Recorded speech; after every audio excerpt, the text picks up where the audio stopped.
It's a nice fresh October morning, about the middle of October, and we're fishing the famous Niagara Whirlpool. I've got Ryan Edenborough with me, who's just behind me. So we're just taking advantage of early morning and low light and low water conditions, and we're casting lures.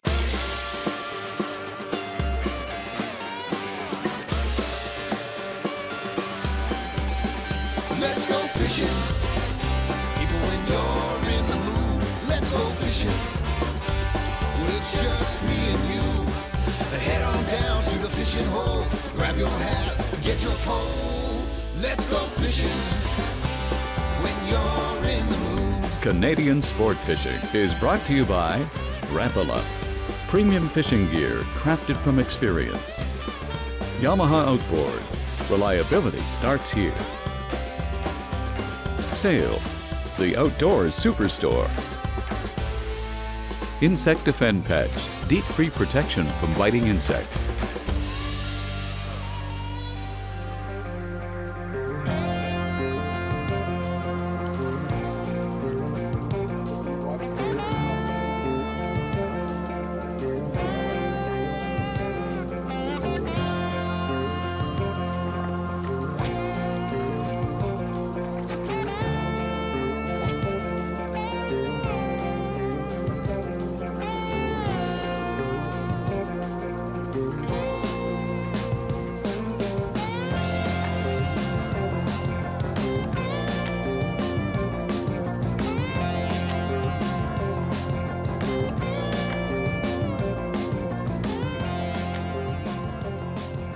Now I'm with Bill Henry, who's a neighbor of mine, and Bill and I have been fishing together. We started with 11 girls. 11 girls. Who can claim to be fishing with 11 girls? Yes. Up on Lake of Bays, and then Bay of Quinte, and then down here for salmon.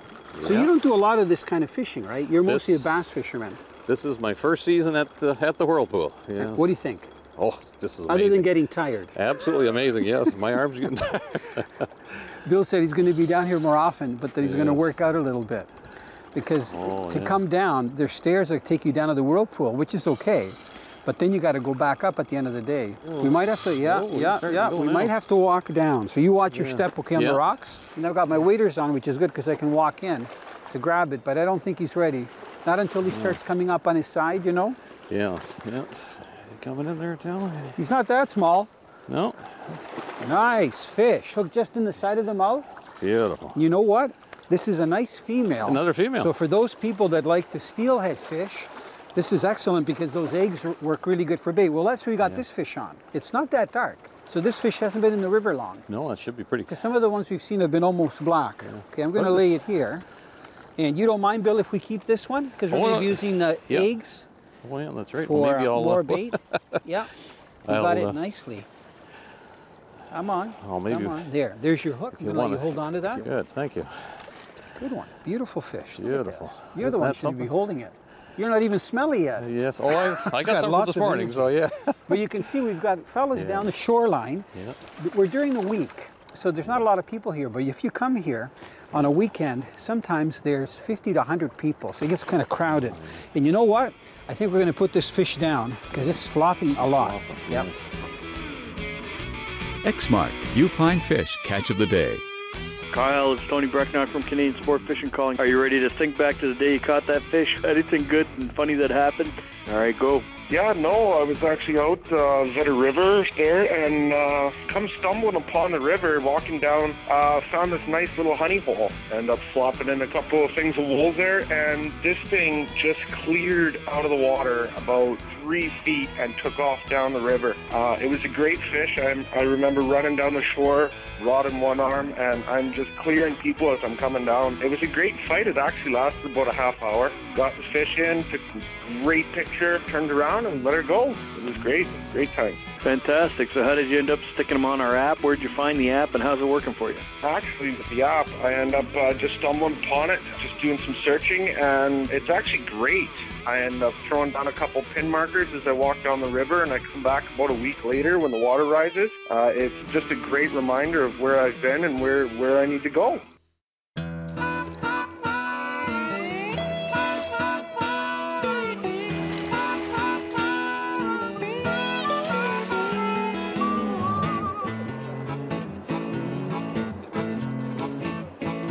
You got a good one? Do you feel, well, it's a Chinook. It's probably in the teens like the other ones.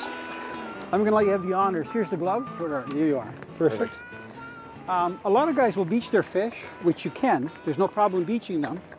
But I like to grab them by that caudal peduncle once they're done fighting. You know, the nice thing about these Centerpin reels is that they're a rim spool. By rim spool, you can see that I can actually touch the outside of the rim. So that's what provides the drags on these fish. The other nice thing about the drift rods is that they have a nice long foregrip. So you can see I've got lots of cork to hold on to, and that butt, you call that a fighting butt that I've got in my belly. And that fish is going to be visible in a second, Ryan. Have you seen it yet? I haven't seen it yet, no. There's the float, so I know it's about 8 or 9 feet below that. So I'm going to keep walking it down. Hopefully we'll find a calm spot. You have to be patient. You know, you wait so long to get a fish on, and then when you get a fish on, most of us want to get the fish in real quick to get another one. But you know what? It's not just about hooking a fish. I enjoy the fight as much as anything. Yeah, you know what? Most of the time, when I see guys fighting fish, if they're going to lose it, they lose it normally. When it's getting close, right? Yep. They get it in close, they think, oh, they've got it now, the fish still has some fight into it. That's a good one. Yeah, it's a nice Chinook. You know, some people don't like to fish for the darker Chinooks. I mean, here on the Niagara, you can get them to hit artificial lures like spoons, spinners, Rapalas, and you can get them pretty well all day long fishing with salmon eggs. I think it's a male, and he's a little bit brawly. That's why he's taking so long. He's starting to get tired now. I think, maybe not. Maybe it's a nice female. We have more eggs. Man, I'll tell you, I'm glad for fluorocarbon leaders, especially when they roll up in the line like that. You can see all those teeth. Ryan, I don't think he likes you. I don't know. I thought it was the shallow water, but it could be me. No, still head shaking. I was hoping to get him in here. Maybe I'll have to go down a little bit. See if I can swing him back around. See if I can get him close for you.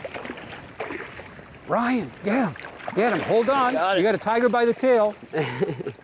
You know, the reason he fought so well is because the fish isn't extremely dark. So it's still got, we were getting them like this in Lake Ontario, Ryan, about 2 weeks ago, just out of Port de Lucie. So you can see why they're like that. See if I can get that This hook little out. purple hue on it too. Okay, there, I got the hook out. Nice fish. It's a male, right? It is. Yeah. Beautiful, nice fish. That's good you know fish. what? He's got tons of energy. I know your arm's getting sore, so if you point him out and just hold him for a little bit, I'm sure he's going to take off. I think somebody else is probably going to hook this fish before it's done its spawning run. Well, it definitely He's still got some, lots of energy. Definitely still has some life left for sure. Yeah, he wants to go. I think he's ready. If you let go of him. Yeah, he's gone. Nice release. Now, you know, the rigs we're using are pretty simple, but a little bit different than the traditional drifting rigs. So we're actually using slip bobber rigs. You can see the float just slides up and down the line. And then we have a piece of lead. This one's probably about ½ ounce to 3/4 ounce. And then there's a swivel, and then about, I'm guessing maybe 20 to 24 inches of line in our hook. Now the hooks that we're using are a little bit larger than the hooks that you would use for steelhead. I'm just going to take the skein off so you can see the hook. So this hasn't been tied in anything. It's the actual skein that the eggs come in, the way they're attached in the fish. They've just been treated. And you can see that when you put the line around it, it holds pretty good. So I'll get that off later. But here's the hook that I'm using. It's actually a finesse hook. It's a gamugatsu.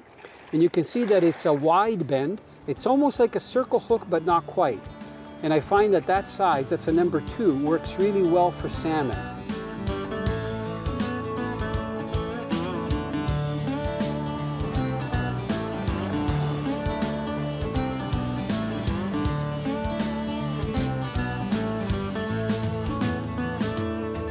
You know, we caught a few fish today also on Centerpin, float fishing with big chunks of skein. And you know what? One thing that I really like about the Centerpin is the fact that you can really control your line in the drift. Not to mention let your float go way downriver and still keep tight to it. As soon as your float drops, there's no drag. All you gotta do, put your hand down on the reel here, set the hook. You can do that in a split second. Whereas a spinning reel, for example, it would take you more than a split second to close the bail and fumble with the line, and so. I'll show you get loops on a spinning reel. You get loops that come off the line. So I think one of the facts that the center pins are a larger diameter spool, so even though the line doesn't come off the front, it literally comes off the side when you're casting. It's guided by your hand. You can see that it's much larger than any spinning reel. So there's a tendency for the line to coil less, so it shoots through the guides much better. I think that what I like about it is the challenge. When you get a fish on, it's mano a mano. You know, you don't have a drag, you don't have a high gear ratio. 1-to-1 gear ratio, and your hand. So it better be in good shape, your sensitivity, you know. You don't want to clamp down on the reel to lock it because the fish can break you off. So you can either use your left hand or a finger, you know, just to put as much pressure or as little. Well, there you go. There's another disadvantage with the float reel. You can control your drag right here. You don't have to reach around your line. Yeah. Play with your... And also, most float reels have really good line capacity. Whether you're fishing for steelhead and you're going with light line, where if you hook a big fish like a 15 to 20 pound steelhead, you want to have at least a couple of 100 yards of 8-pound test or 6, or for these Chinooks, you can put heavier line on. So there's the skeined eggs that we're talking about that we were using. So these drift outfits are designed to really be fished with a float. You can bottom bounce, you can even use artificial lures, but really it's a float drifting rig. And right now in the fall, because there are salmon spawning in here, using a chunk of salmon skeined eggs, that means they're still attached, and you can see the membrane that these eggs are attached to, and a very simple slip knot to just put the little chunk of eggs in there and then tighten it, and they don't fall off. And it works really well for getting fall salmon, especially in tributaries.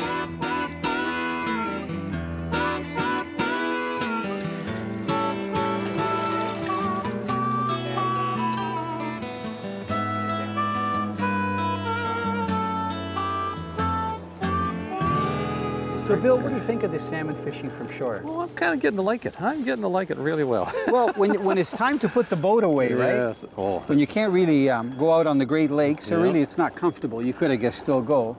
I think this is a great alternative to go for the salmon, and then you know what? In about a week, the brown trout and rainbow trout are going to be in. Sad to say if I don't want to get my hat. Wait till it comes back around. The winds that have been down, I probably would have been trying to go into Lake Erie and missed this. Nice fish. Come here. Come on. Got him. Perfect. Nice male. Look at, he's got both hooks in his mouth. Did he want that or what? I'm just going to try putting him down and re-grabbing him here. Hold on. Look at, beautiful. Bill, do you have any pliers on Yeah, there? I do right here, Italo. Okay, good. Now this is the Bleeding Lip series. It's actually got that red lip. It's not clear. And just a really nice color, and it nailed it. Now, you be careful, Bill, if you head shakes. You don't want to get those teeth or a treble hook in your hand. So do one at a time. Yeah, there's one. And very carefully get the other one out. You got him hooked well. I don't think he was going to get off. Got a piece of skin there now. Yeah, that's okay. Good, good. Look at that. Nice male Chinook. You can see how pointy his head is. Look at, they're so streamlined. That's why they can cruise through that water. And you can see the teeth. They definitely have teeth. That's why it's a good idea to use either a braided line straight or even a fluorocarbon leader. Okay, I'm going to get him back in the water. Yeah, this guy's ready to spawn. So I'm just going to hold him there a little bit. Oh, I guess not. He wanted to go. What a go, Bill. Well done. Good, thank you. Closed captioning is brought to you by Naden Boats, Canada's finest aluminum boats. Whether you like to fish freshwater or saltwater for predatory game fish, fish that eat smaller fish, using fish imitating lures is a really good idea. Now what I'm holding up here is two different packs of minnows that have action tails. The one in my left hand is made by Trigger X, and it's impregnated with pheromones that actually get fish to strike. The one in my right hand don't really have scent on it, but they still have an action tail. You'll notice that the Trigger X, you have to add a jig head to it. So if you're fishing in salt water, you'll want to get a nickel or cadmium plated hook so that they don't rust. In fresh water, it doesn't really matter. But you'll have to find the right size jig head for the depth of water that you're fishing. The Storm ones are actually pre-rigged, so you can see that they have a very handy jig head that comes with the kit, and one of them is already rigged up. So the key to being successful with these plastic minnow grubs is to fish them at the right depth. Sometimes the fish are busting up on bait fish on the surface. That's where you want to fish them just on the surface or subsurface. Sometimes they're down near the bottom, so you have to bump it along the bottom. So using the right weight ahead with both of these is critical to catching fish.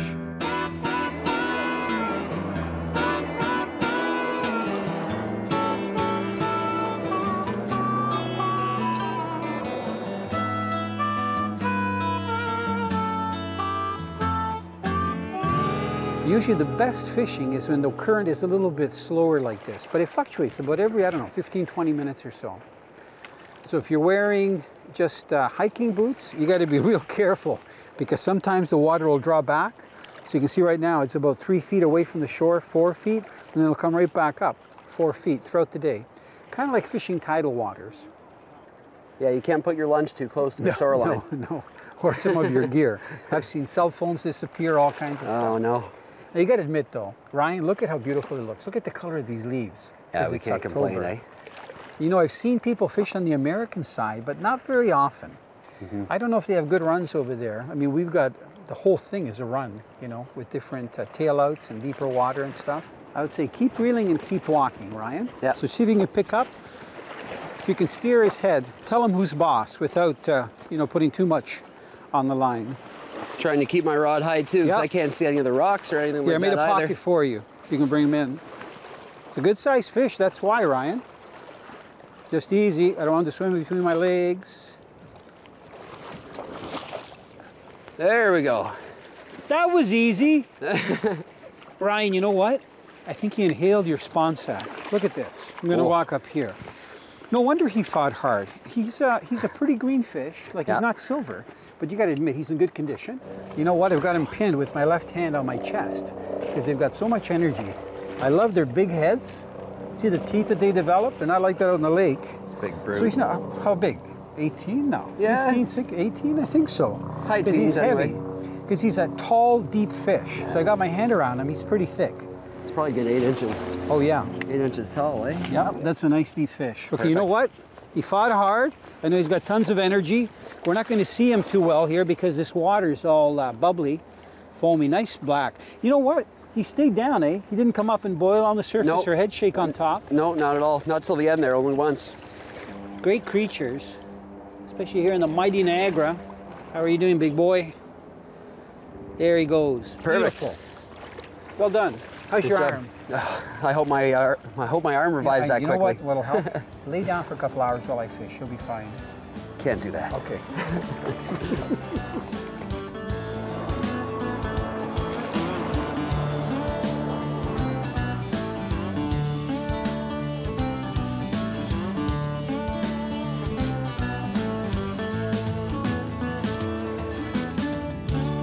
In many jurisdictions, there are very strict laws about catching and using your own live bait fish.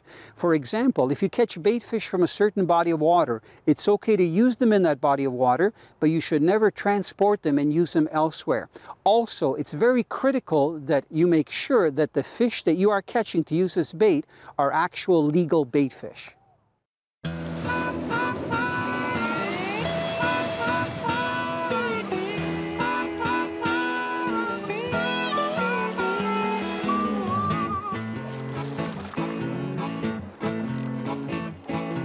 There's actually only one fluorescent orange J13, and of course the J stands for jointed. You can see it's two-piece, 13 centimeters long. But when it comes to the chartreuse, there's several chartreuse colors. There's actually 3 of the chartreuse ones here. The first one is chartreuse, very bright with a pearl belly. And I find this works really well early in the morning, especially in the waters discolored or when it's overcast. And then there's the bleeding lip series. That's because the lip is actually red, and it has like a green back, chartreuse on the side. And then this one they call the fire tiger. It's got the stripes on the side and green back. And it's actually hard telling you about this because there's salmon rolling right in front of us here. We want to get back to fishing. So anyway, if you thought about salmon fishing, the best time if you live in the Great Lakes region is from September to November. October being about the peak, and right now we're about the middle of October. You can fish with them with salmon eggs, but use a large skein like we've been using. That means that the eggs are still attached to the membrane, and you have to treat them. We find that a hot pink color works the best, and also treat it in borax so you can handle them. And of course, most people drift fish with a float, or you can cast these Rapala J13s. We've tried many different lures, but for some reason, they really like these lures, and they smash them.